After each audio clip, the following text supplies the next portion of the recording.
দেখো দিদা, বলতে পারো নাকি কি মাছ এটা? দেখি কি মাছ দেখে নাই দেখি। গামলা নিয়েছি আমি। মাছের অবস্থা কয় কিলো মাছ? চর্বি, মারাত্মক চর্বি হয়েছে। ডিম তো নেই এতে, শুধু তো চর্বি। দিদা বলো কি মাছ? কি মাছটা আমার মুহি পেটে আসতেছে, মুহি আসতেছে না। মাছটা কিন্তু ভালো খাতে, রুই না কাতলা না, এরকম কি মাছটা কয়, কিন্তু আমার পেটে আসছে, মুখ দিয়ে বেরোচ্ছে না। লেজাটা দিল না, বুঝলো? লেজার দিকটা লেজাটা থাকলেই বাড়াই বললাম যে একটু দাম বেশি না, লেজার দিকটা দাও। বলছে না দাদা, ওটা আমি তাহলে বিক্রি করতে পারবো না। ঠাকুমা বলছে যে মুখে আসছে, পেটে আসছে না। সবাইকে জিজ্ঞাসা করে দেখি কে বলতে পারে। যদি গোটা দেখতো তাহলে চিনতে পারতো, কিন্তু কাটা আছে বলে চিনতে পারছে না। অনেকেই চিনতে পারবে, কিন্তু ঠাকুমা অতটা এমনি মাছ চেনে। এইসব মাছ আমাদের বাড়িতে খুব কম রান্না হয়, তো ওই কারণে আর কি একটু কম চেনে। খুঁজেছি ইলাম বাজারে, কানাইকে অর্ডার দিয়েছি, পাইনি। এখন কোথায় বলতেই পেয়েছিস? ও লেজার দাম বা মাথা খারাপ হয়ে যাবে শুনলে। কত করে? 80 টাকা? 150 টাকা কেজি। আমি ইলাম বাজারে কানাই সাহুকে অর্ডার দিয়েছি, সবাইকে অর্ডার দিয়েছি। ও বললো আমি পাচ্ছি না। পানাগড়ে মুচিপাড়া তো আনতে পাঠিয়েছি, পাই না। পাওয়া যায় না তো, মানে শুধু ওল বলে না, সবজি তো যা দাম। সবজি তো 400-500 টাকা। আমাদের এত বড় সংসারে সবজি কিনা যে কি কষ্টকর হয়ে দাঁড়িয়েছে বাবা। কয় কিলো? এটা 4 কিলো আছে। রে বাবা রে, এখানতে এইটুক দিয়ে আর এই যে চর্বি দিয়ে 4 কিলো। ঠাকুর মাছটা বেশ টেস্ট লাগে। আমি তো বাজারে গেলে শুধুমাত্র মাছ, খাসির মাংস, মুরগির মাংস কিনি, কোনোদিনও সবজি কিনি না। আজকে বাজারে সবজির দাম শুনে আমি অবাক হয়ে গেছি, মানে যা তা দাম। এটা ওল 150 টাকা কেজি, ভাবুন তাহলে। আর যে ওল আমাদের এখানে হয়, আমরা তুলে নিয়ে আসি জমির থেকে, তুলে খাই, পড়ে থাকে গাড়িতে, বাড়িতে নষ্ট হয়ে যায়। তোমরা একখানা মাছ বলতে পারতেছ না।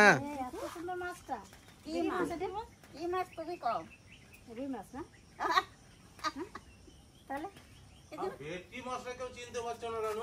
ভেটকি মাছ? ভেটকি মাছ মা আমরা চিনতে পারে না। মা চিনতে পারছে? আমি কেমন চিনবো? আমি তাহলে আমরা মাছের মাথা দেখি না, লেজ দেখি না, কি করে চিনবো? তোর বাবা তো এতটুক মাছ, এইরকম মাছ আনতো, ভেটকি মাছ। ভেটকি মাছ তার মুখটা থাকতো এইরকম। বাবা মুখটা নাই বলে চিনতে পারতেছ না, মুখটা না থাকলে তোমরা চিনে যেতে। থাকলে বোঝা যেত, মুখটা থাকলেই আমি চিনি। দাদা আমি বললাম যে আমার পেটে আসতেছে মুরগি। 4 কিলো ওয়েট হয়ে গেল, আমি তো অবাক হয়ে যাচ্ছি। 4 কিলো হয়ে গেছে, মানে 1.5 কিলো। বাবা তেল রয়েছে দেখতে কত। হ্যাঁ, কেটে এইটুকু একটা পিস বের করবে, আশ ফেলবেন, আমি বলে দেবো ওটা কি মাছ। তোমার মাছ কিনতে এইটুকু একটা পিস রেখে দেবে, কোনো কিচ্ছু রাখবে না, আমি বলে দেবো এটা কি মাছ। এই আশটা দেখে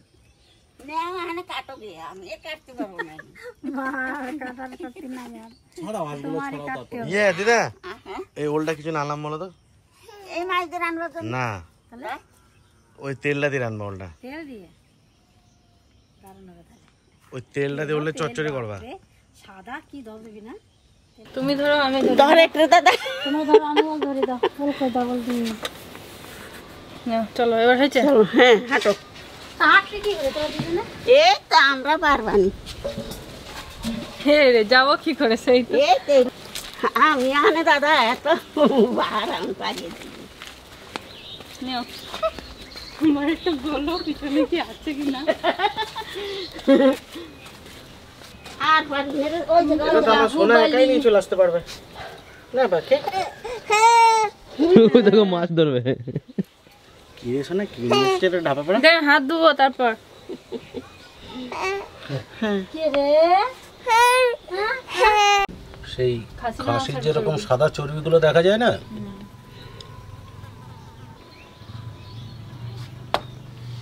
চপ ফপ ভাজলে বেশি ভালো লাগবে, বুঝলো বাবা, তরকারির সাথে।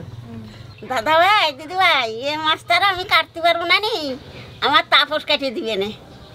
এত বড় মাছ কাটার আর বললাই বাবা, এ তো হবে না আমার দ্বারা, আমার তাপস পারবে না।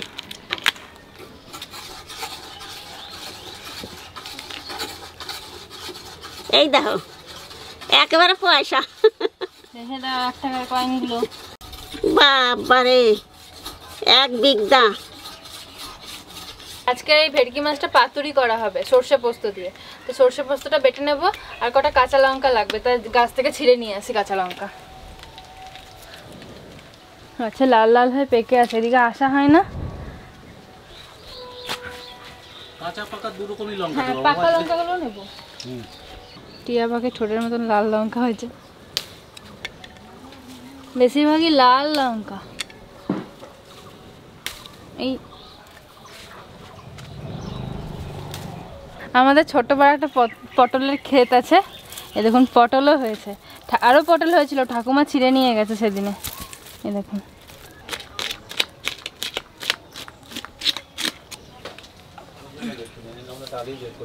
লঙ্কা করতে যাবো, দেখে নাও অবস্থা। দেখো বা, মাছ খেয়েছে, এই দেখো মাছ খেয়েছে, এরা অনেকগুলো চুনো মাছ, এই দেখো চুনো মাছ, ময়া মাছ, ইয়ে মাছ সব খেয়েছে, সব গোটা গোটা রয়েছে এখনো। তার মানে মাছটা বেশি পুরানো নয়, এই মাছগুলোও এখনো শক্ত আছে।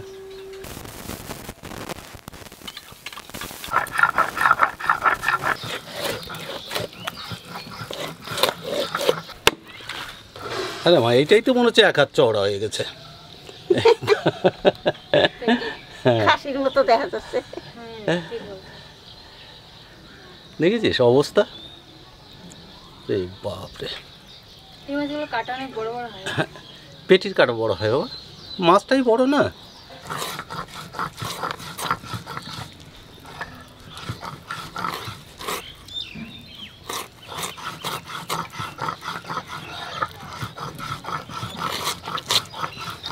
ঠিক আছে না বা, সুন্দর পিস হচ্ছে, তেল মশলা ভালো যাবে, খাসির দেখতে কিন্তু দারুণ লাগছে। তেল না হলে পর আরো মোটা হতো। হ্যাঁ, এটা মানে পুরো শ্বাস, এটা দিয়ে করতে হবে ফিশ ফিঙ্গার। ভালো করে ধুয়ে বাছে বাছে কয়েকখান নিয়ে এসে ভালো তা, আর সব ঘরে থেকে এসে কালকে রান্না করে খাবো।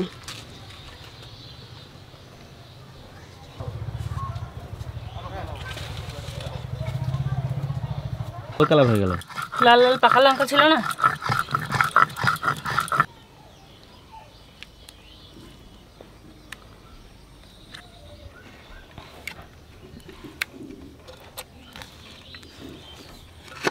সব গুছানো হয়ে গেছে, ঠাকুমা মাছ ধুয়ে এনেছে, এবার আমি মাছটা মাখিয়ে নেব।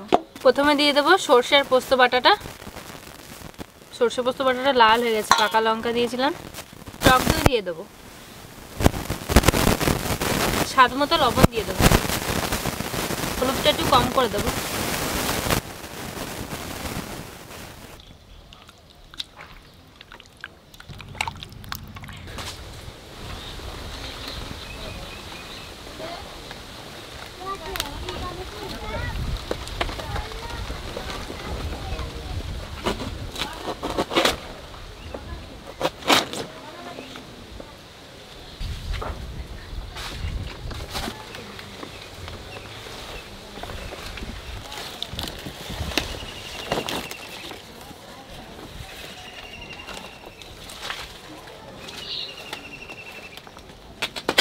চলো এই দুটো হয়ে যাবেন।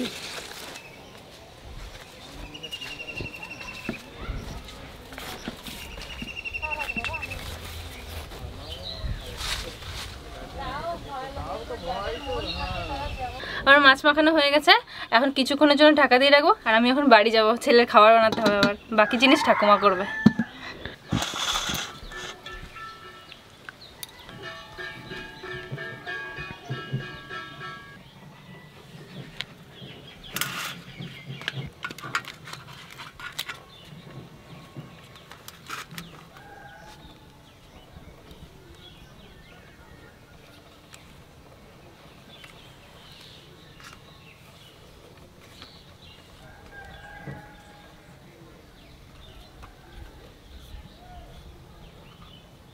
একটা একটা করে এইভাবে সবগুলো বেঁধে নেব।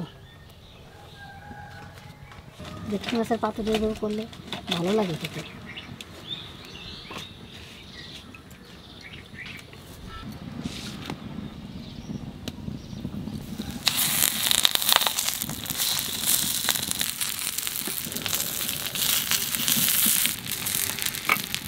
একটু ডাকাইতে দেবো, তাহলে তাড়াতাড়ি সেদ্ধ হবে না।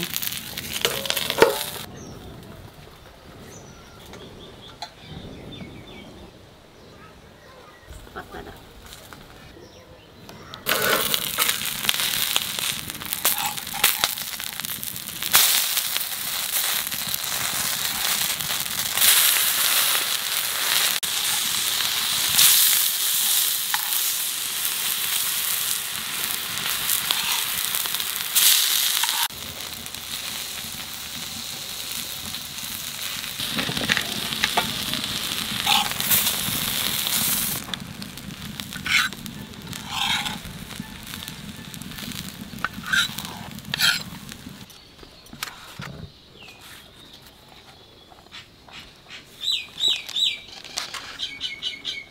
এটা পাতাতে তেলটা, তাওয়ার যে তেলটা,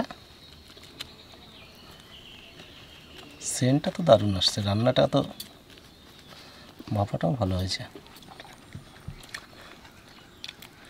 ভেটকি মাছ খেতে হলে এইভাবে খেতে হবে, তবেই ভেটকির অরিজিনাল স্বাদ পাওয়া যাবে।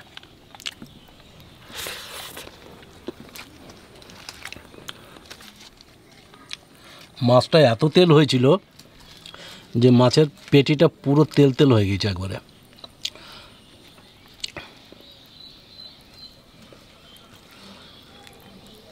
মাছের পাতুরিটা এরকম একটু গরম খাবেন, ঠান্ডা হয়ে গেলে অরিজিনাল স্বাদটা পাবেন না। যে কোনো মাছ পাতুরি খেতে গেলে হালকা গরম খেতে হবে। এত সুন্দর ভাপা হয়েছে মাছটা রানো, আবার পুরোপুরি উপরে পাতাটা সুন্দর ভাপা হয়েছে। ভাপা এত সুন্দর হয়েছে যে পাতাটাতে লেগে মশলাটার কালারটাই চেঞ্জ করে দিয়েছে। ঝোলের থেকে অনেক ভালো খেতে।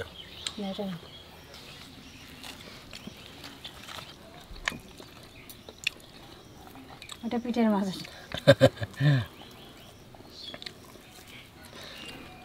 মাছ কীরকম চাক চাক হয়ে যাচ্ছে পিস পিস। রসটা পুরো পাতাটা টেনে নিয়েছে।